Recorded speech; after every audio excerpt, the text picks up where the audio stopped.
There's actually in the research now forming the protein leverage hypothesis, which basically describes that you have this like cellular or subconscious awareness of your protein need, and that nutrient need drives hunger to some extent, and maybe it's the primary driver in some cases. And then if you take the hypothesis term off, just protein leverage describes the actual work of balancing for an individual across their nutrition, across their total calorie intake. It takes the hypothesis part out because there's a very interesting paper that I read recently where the authors were breaking down protein leverage hypothesis versus just what protein leverage, the actual scientific paradigm is. There are some nuanced differences there. People really want to get into that reading, but it was fascinating nonetheless. One of the reasons that ultra processed foods are terrible is often because they exchange sugar, simple carbs for protein, just like that, well, I guess it's a deranged seesaw teeter totter that Jim described, where instead of having the fulcrum be protein and that's static, you move your carbs and fats. In this case, the way ultra processed foods are, you kind of exchange the proteins, and as a result, the carbs and fats tend to come up. They blend that with appealing flavors, salt, different things like that, and that can promote some hunger and cravings. The protein leverage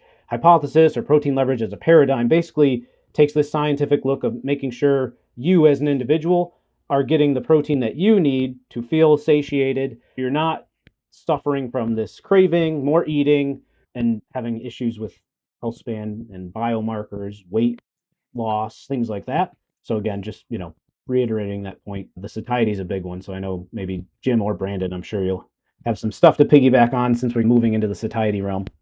Robinheimer and Simpson's research is fascinating. We see it in everything from fruit flies to the whales that live hundreds of years. It hasn't been as definitive in humans, but humans are much more complicated from an evolutionary standpoint. If you don't eat carbs, you may not be the healthiest person in the world, but you're not going to die. We need about a tablespoon and a half of fat a day to not die. But if you don't eat protein, guess you're not living long. The body knew that and said when we were foraging, you got to go find some protein. And if you got it, you probably got a signal. And if you didn't, you needed to go back out again and you were conserving energy in the meantime. So I think the protein leverage makes a lot of sense. Brandon and I were even joking, go out to a steakhouse and eat a big steak and tell me how much dessert you're going to eat afterwards. You may have a couple bites of cheesecake, but you're not eating the whole thing. You're probably not really looking. Go out for a big bowl of pasta and a bunch of carbs with no protein. I'm betting you're going to be finishing, in my case, the cannoli or whatever the Italian dessert is with that. So I think at the end of the day, the body kind of has an off switch for protein.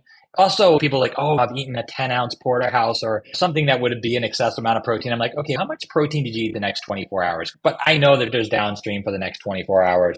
So I think that's important. Another point that I love that you made, I am probably not going to demonize ultra processed foods as much as others do. Why do I have a problem with ultra processed foods? What do they stripped out? They stripped out the protein and they stripped out the fiber. If you want to be healthy, you got to prioritize protein. And there are 1,000 studies that show the benefits of fiber. Will you die without fiber? No. Is it indispensable? No. I would think it's not hard to find 1,000 studies that say that increasing fiber. So why am I anti ultra processed foods? Because they stripped out the protein and the fiber. I was super busy. I had a David's protein bar and some protein chips, and that was lunch. That's probably better than a lot of the other decisions I could have made in that situation. Like Rich said with his 4 kids, life comes up, deal with it, and try to make the least bad choice in those situations.